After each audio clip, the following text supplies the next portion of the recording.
I have heard people call Marcel Yankovic's the Hungarian Walt Disney, and after seeing his 1981 film Feherlofia, I didn't find myself in a position to disagree. Although one could make the argument that Yankovic's vision surpasses Disney's. So with that in mind, I eagerly started watching Tragedy of Man, a near 3 hour long adaptation of the well-known, in Hungary anyway, play by Emir Madash. The first hour or so did not disappoint. Yankovic's psychedelic animation and a bombastic audio track provide one of the most compelling visual representations of the biblical creation and fall I have ever seen. The brilliance of animation really shines here. Yankovic presents the Adam and Eve story in such a way that Christians will not find offensive, but atheists will appreciate for the possibility of a purely psychological interpretation. Unfortunately, as the film goes on, the animation quality does not keep in pace with this early segment. Indeed, most of the film has a sort of 1 frame per second look to it. You know when you watch the making-ofs for animated features and they have scenes that haven't gotten sent off to the in-betweeners for that fluid motion?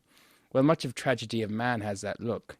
Now, this doesn't really detract from the film as it gives a sort of dreamlike quality to the image, and some of the sequences surpass any other animation I've ever seen in terms of pure visual impact.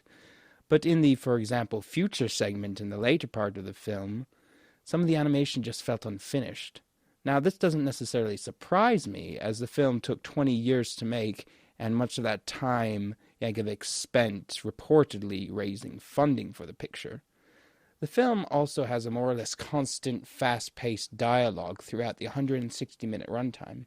So, if you don't like reading subtitles, I would suggest waiting for a dub track, if one ever comes along, which doesn't feel all that likely.